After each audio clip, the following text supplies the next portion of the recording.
All right, well, let's get started today. Welcome, welcome, welcome, everyone. I'm so glad that you could join me in my Gift Back to the Community educational series today, and we are going to go ahead and get started.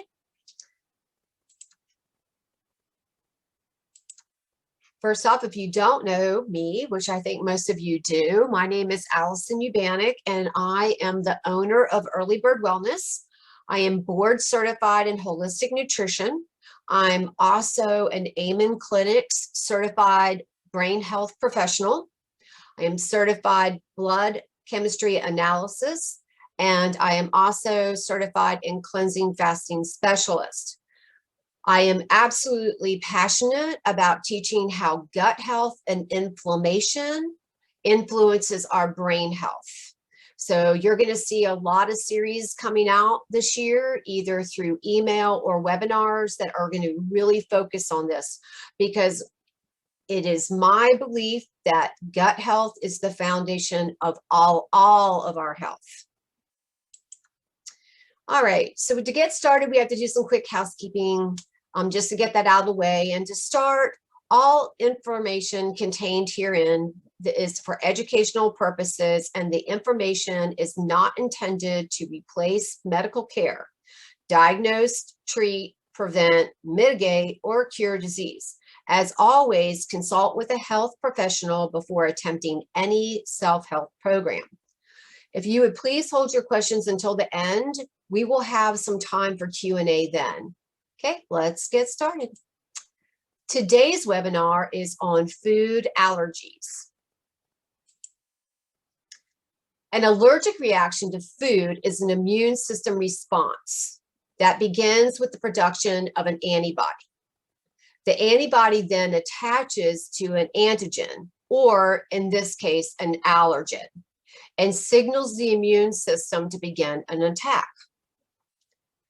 For our bodies to be able to do this is an incredible tool when dealing with like harmful microbes, but with an immune response dysfunction, much like a food allergy, this internal alarm goes off for something that is otherwise innocent, such as a food molecule. An antibody present in most allergic reactions is an immunoglobulin E, or an IgE. I think most of you are probably really familiar with that.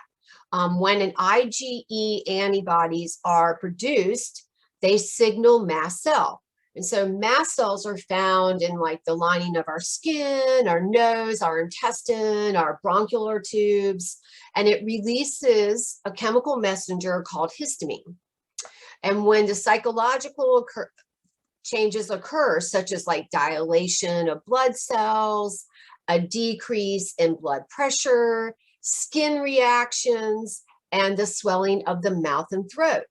If an allergy is severe, these symptoms together can progress to anaphylactic shock, a life-threatening reaction, which is something that we're all familiar with, especially with kids with peanuts, right?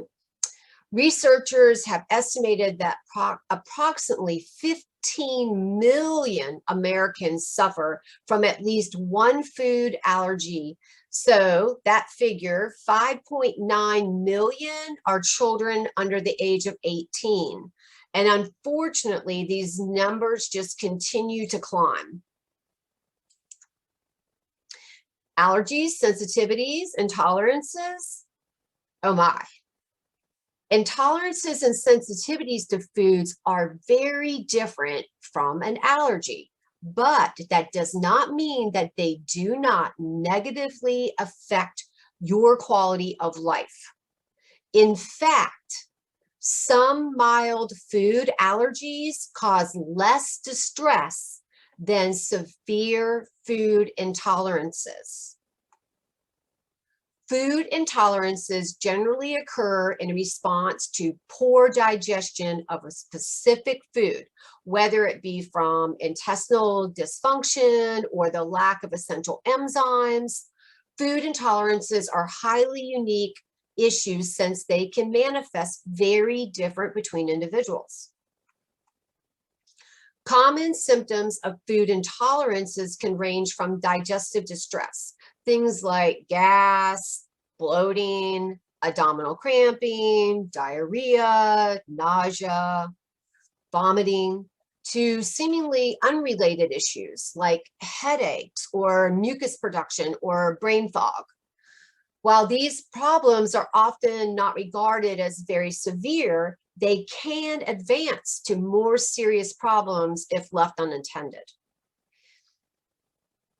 Now, here we go, right? It is estimated that every 3 in 4 people suffer from some form of food intolerance, varying in severity.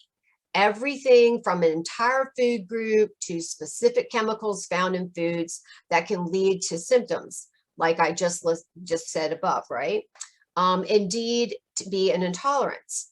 At my practice, Early Bird Wellness, many of my clients suffer with food intolerance and sensitivities. This is an issue that I see all the time, and it is very problematic for my clients. What's up with the gut, right? Leaky gut syndrome. Some of you may be familiar with this term, some of you may not. It's also known as intestinal permeability, or LGS, is often closely linked to food intolerances. It occurs when the intestinal lining becomes so permeable, right? So those gaps open, that it begins to allow large molecules such as undigested food, particles, or toxins into the bloodstream. So just take a minute and think about like what goes through your GI tract. It should give you a pretty clear picture there. This is due to cells of the intestinal lining becoming inflamed and damaged. In response, the immune system retaliates by attacking these invaders, much as we see in food allergies. When LGS is left unattended, a continuing cycle of damage happens, right? Over and over this response. This translates to further digestive distress, nutrient deficiencies, and more immune reactions. The symptoms are very similar to food intolerances and are relieved through thorough nutritional therapy and repairing the gastrointestinal system. Inflammation 101. Inflammation is much needed process within our body. It is our body's natural response to any form of damage, a foreign invader, and is responsible for facilitating the healing process. Chronic inflammation, though, can be very dangerous. Research suggests that chronic inflammation can be the root of almost every chronic disease out there. It can be caused and sustained by unresolved infections, persistent stress, or you guessed it, regular exposure to foods that you are allergic, intolerant, or sensitive to. Allergy symptoms are usually easy to diagnose and avoid when recognized.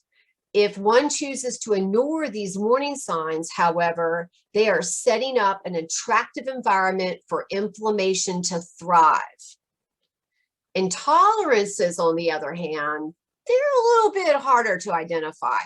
Although there are no true immune response with the food sensitivities, it still does initiate our innate immune system or non-specific defense mechanisms within our immune system.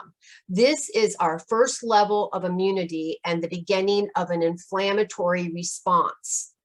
Again, if you leave these unresolved, this inflammation will become chronic and breed a host of all kinds of other health conditions.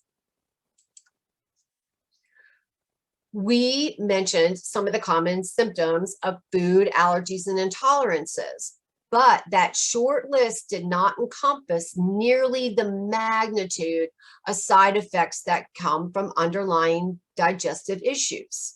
Signs that you may be suffering from a food allergy or an intolerance include various digestive distress, respiratory issues, water retention, unexplained weight gain, thyroid dysfunction, increased seasonal allergies, postnasal drip, migraines, joint pain, fatigue, acne, rashes, puffy eyes, irritability, depression, anxiety, insomnia, food cravings, and unfortunately, I could just keep on going. The list could just keep going. So I have a question for all of you. Do you find yourself suffering from any of these on a regular basis? Go ahead and jump in the chat and give me a yes if you can relate to any of those symptoms.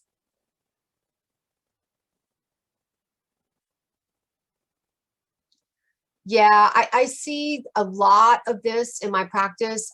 These symptoms are very common, and especially when we see, having some kind of gastrointestinal imbalance, right? Tip in the scale. Weight gain can be a result of unresolved food allergies, and for a few reasons, right?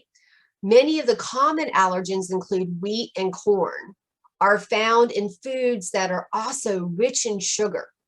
These foods encourage the happy neurotransmitter in the brain called serotonin. Unfortunately, this feel-good response is a short term and begins to cycle, right? Making people crave more of it. And this can escalate pretty quickly to increase the frequency and the amount of allergen that enters the body, right? However, sometimes the allergens are not always locked away on a sugar anti-nutrient. But it's important to note that if one does not know, they are experiencing a true intolerance. The body's natural response to inflammation is to release cortisol. As we discussed earlier, inflammation is a huge part when it comes to these food allergens, intolerances, and sensitivities. So having like a persistent allergen exposure stimulates this ongoing cortisol production, and in turn, it increases your blood sugar.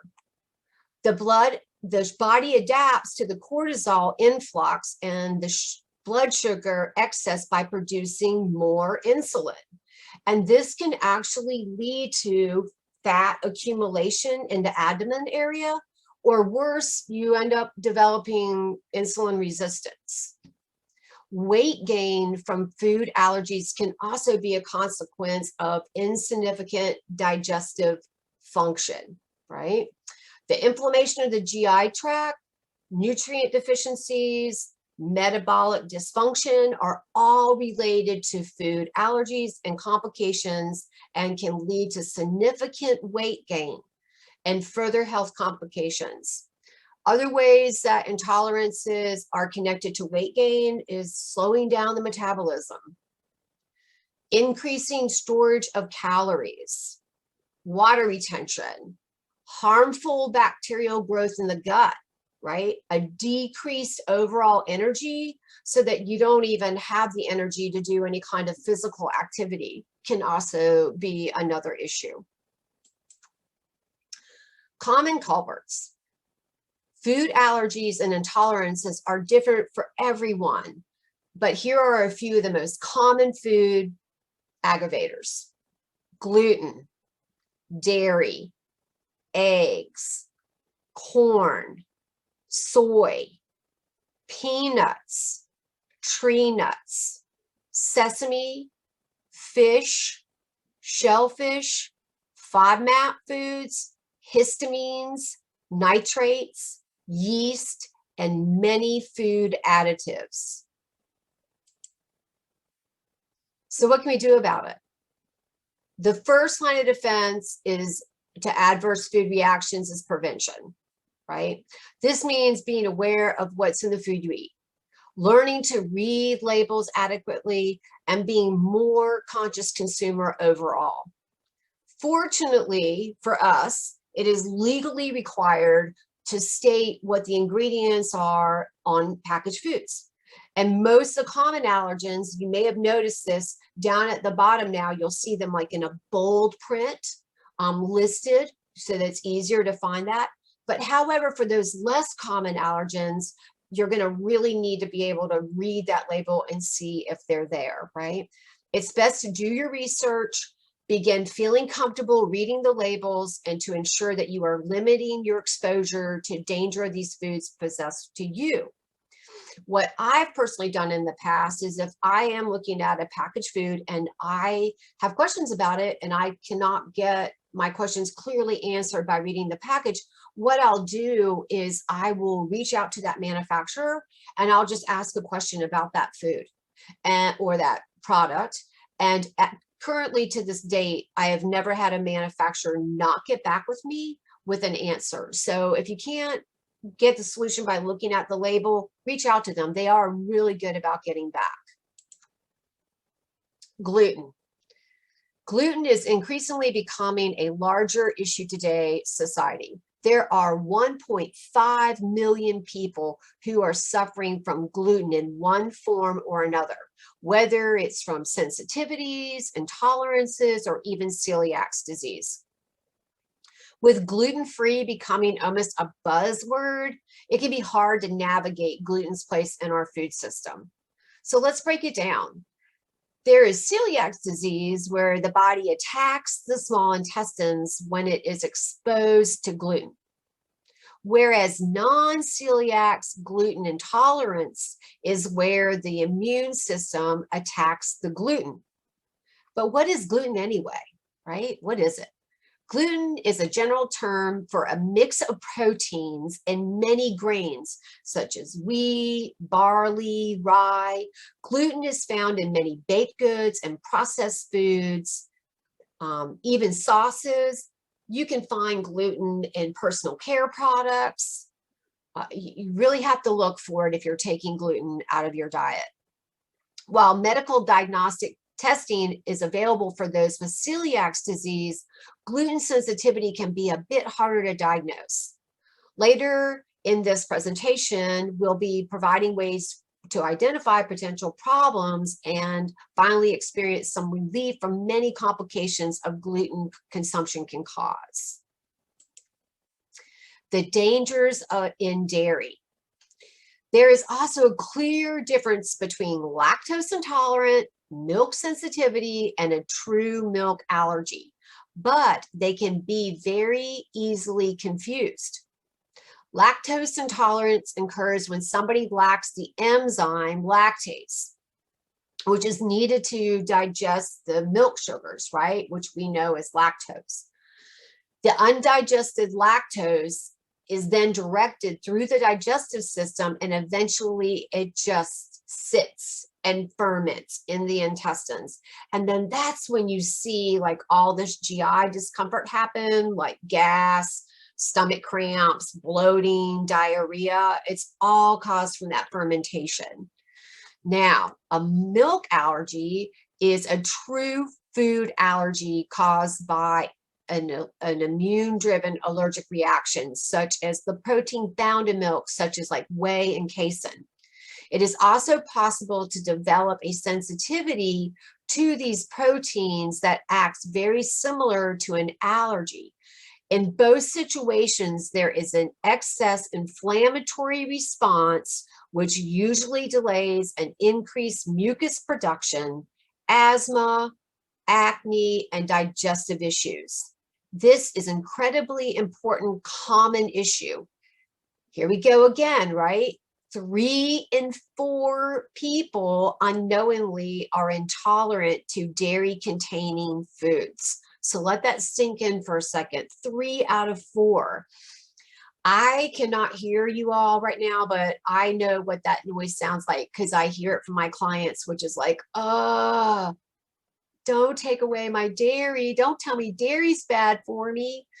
But you know, you won't know until you try and see what response you get. All right, FODMAPs is an acronym created and defined by researchers in Australia's Monash University. It is used to categorize certain carbohydrates by fermentables, such as oligosaccharides, saccharides, disaccharides, monosaccharides, and polyols. And these are found in foods like gluten containing foods, legumes, dairy products, most fruits, certain vegetables, added sugars. You'll see people have with FODMAP issues, they're going to have problems with like sugar alcohols, things like xylitol, mannitol, sorbitol. FODMAPs have been found to be very poorly absorbed by the small intestines and are often fermentable in the gut and negative impacts the intestinal microbial balance. Histamine intolerance. Histamines are actually a neurotransmitter produced in response to an allergic reaction. They serve as an alarm to warn the immune system and an instant inflammatory action to prep the body to heal. Overall, they are an important mechanism for the body to recover from adverse reactions. However, those who suffer from histamine intolerance will experience a buildup of histamines due to their body not being able to fully break them down. This can be dangerous as histamine levels throughout the body begin to climb. And some symptoms that you may see if you have histamine intolerance could be things such as like hypertension, irregular sleep patterns, frequent headaches, tissue swelling, dizziness, anxiety, unstable body temperature, nausea, flushing, nasal congestion, abnormal menstrual cycle, hives, fatigue. Luckily, less than 1% of the population suffer from this intolerance, but is valuable to note because histamines are found in a wide variety of foods that we eat. If other dietary measures, you take other dietary measures and you don't really seem like you're getting help, I would recommend that you look at your histamine consumption and see if that's an underlying problem for you. What can we do? Working in holistic nutrition, we abide by the following principles. Each client is an individual with varying needs based on their genetics, environment, and unique health history. Health is identified as a dynamic balance between physical, emotional, mental, and spiritual well-being, rather than just the absence of symptoms. There is a complex mix of interactions between nutrition, physical activity, organ integrity, and stress management. A comprehensive review of laboratory testing is needed to ensure efficient and optimal care. We use a variety of tools to decipher your body's imbalances, nutritional needs, and most effective wellness plan for you. These tools include, but are not limited to, personal and family medical history, functional review of blood chemistry analysis, nutrient and stress profiles, brain health assessment, delayed food allergy testing, mind-body elements, and many more. Testing. There are many different tests available to decode food allergies, such as skin and scratch test. Some of you may have had that done when you were a kid. Various blood tests, such as an IgG panel, as well as a bacterial breath test. At Early Bird Wellness, we run an IgG delayed food allergy test on all of my clients.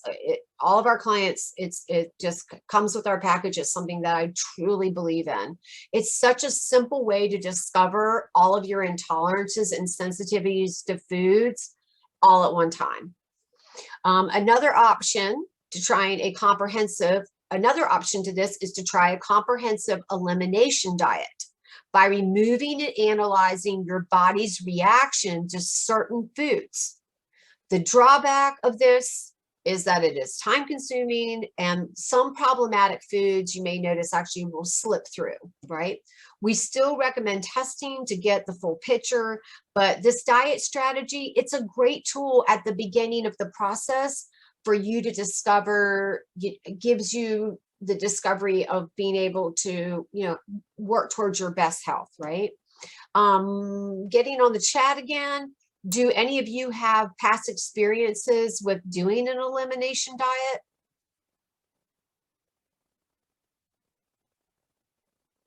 Okay, so I can see a few of you have done an elimination diet before. An elimination diet is done by eliminating the potential problems of foods for a minimum of 3 weeks, or until you begin feeling symptom-free.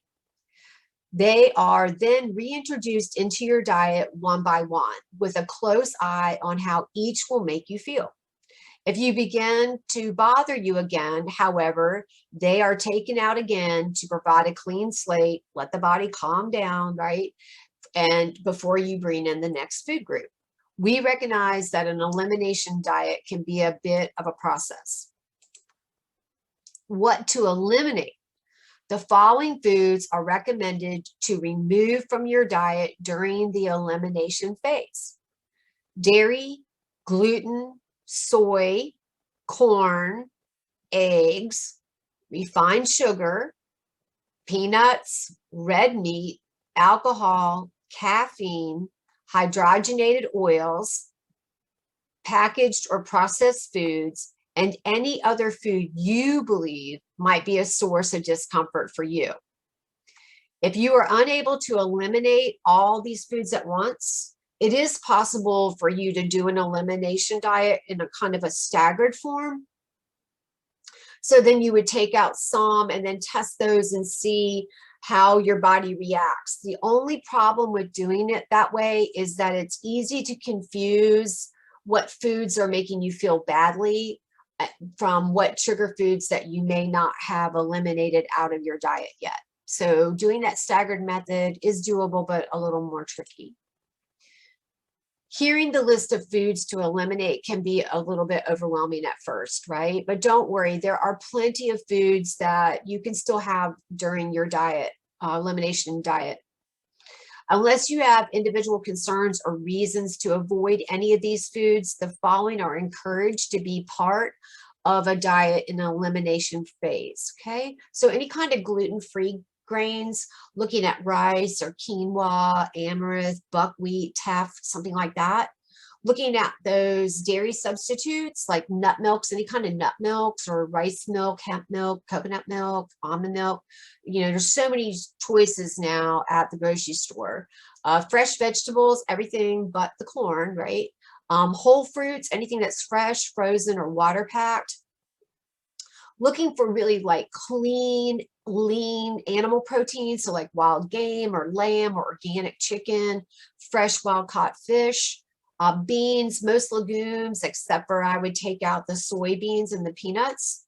High quality oils, looking at things like coconut oil, avocado oil, cold pressed olive oil, any kind of herbal teas, sweeteners.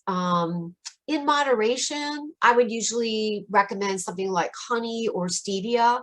And for most of you that know me and that some of you that don't, like I just love spices. So always plenty of spices to kind of keep things fun and keep those antioxidants up, right?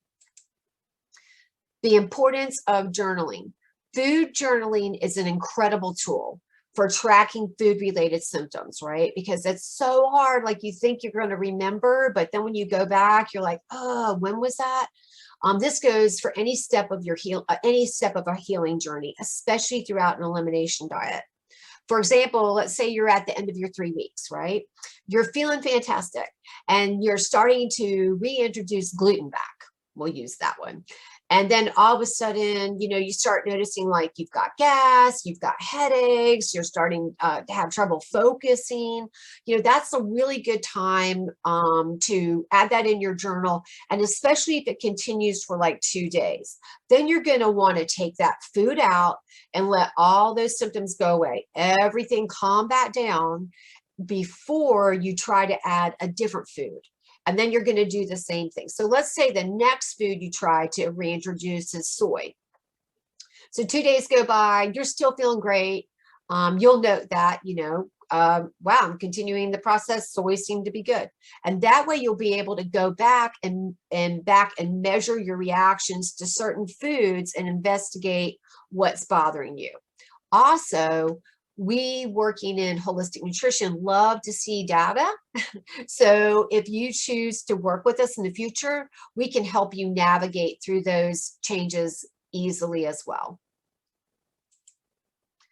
Are you ready to feel your best? We just shared a ton of information for you. It may be a little bit overwhelming, and that's okay. Allergies, intolerances, sensitivities can really impact the quality of life. But it is important to know that doesn't have to be a struggle forever, right?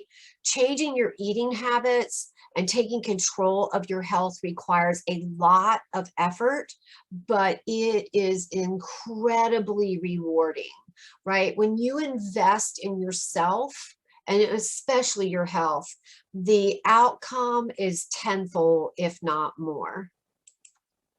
I want to thank everybody for taking the time to join my class today. We love sharing this topic, people who are eager to transform their health. This group was fantastic. Again, thanks for joining. If you have any other further questions, please post them below in the chat, and I'll be more than happy to address your concerns. Please remember that, we're always here to support you.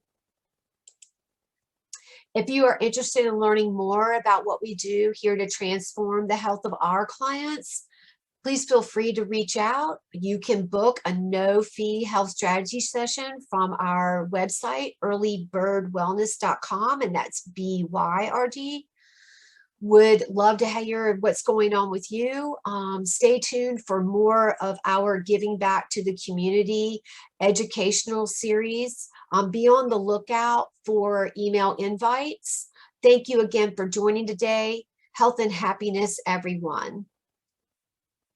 All right, so I see we do have a question. What are some examples of food containing histamines?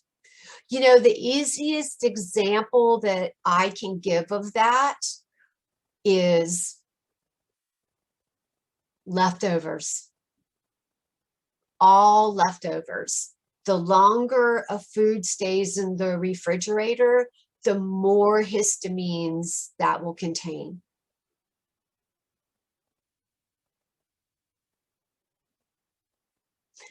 And the response is, I love leftovers. But, the good news is, if you remember from the slides, that only 1% of people have a histamine issue. And most people are pretty aware that that's a problem for them. They may have itching, like all those symptoms that I read out to you. They usually people are pretty aware. It's more comes down to if you've done all these other steps and then you feel like your health is still not really improving. That's when you need to really dial it down deeper, and that's when you would look at that histamine. That histamine level, or also maybe looking at those FODMAPs, right, as being an issue.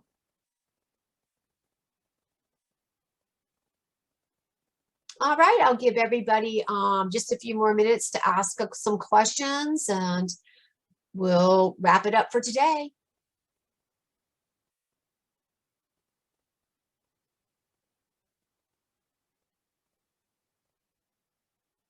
All right, well, that looks like that's going to be it for today. Thank you, everyone, once again. And it was a pleasure. My pleasure, as always, and I look forward to seeing everyone again soon. I will let you know, do keep on the lookout after this is done. The next email series coming up will be leaky gut. So you'll learn a lot more about leaky gut and how these food intolerances and sensitivities really do play into that. I will be doing a webinar next month to heal your gut and save your life. So stay tuned for that. All right, everyone, have an amazing day. Thank you so much.